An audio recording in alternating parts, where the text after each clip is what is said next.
faire? On va faire du modelage. Ça fait longtemps qu'on a fait ça. Tu te souviens au début, quand on a commencé à faire les ateliers, on faisait 2 minutes, on arrêtait, le lendemain 3 minutes, 4 minutes. Et on avait toujours des amis qui venaient nous montrer comment il fallait le faire pour bien réussir. Et aussi, qu'est-ce qu'il ne fallait pas faire si on voulait que ça se passe bien. Je sais que je vais avoir des volontaires, ça ne sera pas long. Je veux te parler d'une activité qui va avoir lieu dans Lecture à un autre. Alors, pourquoi on fait de la lecture à un autre dans la classe? Pour quelle raison on a décidé qu'on faisait ça? Pour bien lire en 3e année. Pour être bon en lecture en 3e année, oui. Est-ce qu'il y a d'autres raisons pour lesquelles on lit avec un ami? Rachel? C'est pour pratiquer la lecture, pour savoir les mots et être bon à savoir les mots et être bon à dicter aussi. Quand on lit, on voit des mots. Ça nous aide à bien les mettre dans notre mémoire pour bien les écrire. Et avec un ami, quand on fait une erreur, l'ami est là pour nous aider. Aujourd'hui, on a fait lecture avec un ami plusieurs fois. Aujourd'hui, il va y avoir quelque chose de différent. Tu vas recevoir dans ton équipe, lecture à 2, une petite roulette. La petite roulette a des mots questions dessus. De quelle façon on s'installe, on fait cet atelier-là pour que ce soit un bon atelier pour tout le monde? Oui, Sonny. Il faut garder les yeux dans le livre, même si ce n'est pas tantôt. Alors, quand je suis avec mon ami, si c'est pas mon tour de lire, mes yeux sont quand même là. Je lis dans ma tête avec mon ami. Autre chose, Melinda. Coude à coude et genou à genou. Pourquoi on se met coude à coude, genou à genou? Parce que si il y a une autre personne qui est là, puis l'autre personne est là, la personne qui lit, lui, comme... On voit pas bien, on suit mal notre lecture. C'est important d'être près de notre ami.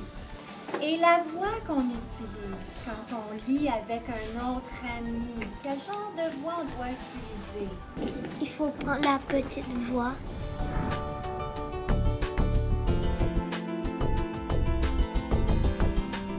Alors, je veux que tu regardes très bien comment ça va se passer, la lecture à 2 aujourd'hui. Alors, je t'écoute. J'ai été créée par ton père. Je suis son plus beau modèle. Je sais réciter des poèmes, jouer, dessiner.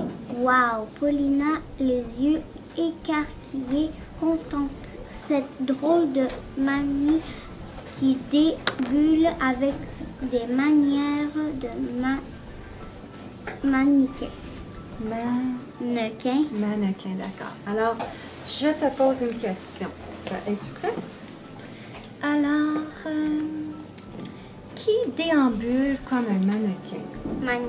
Manie déambule comme un mannequin. Est-ce que tu peux me montrer dans le texte où tu as trouvé ta réponse? Oui, mamie qui déambule. Alors, tu vois, j'ai posé une question. C'était un mot question qui. J'ai écouté pour savoir quoi poser et elle m'a bien répondu. Merci, d'accord.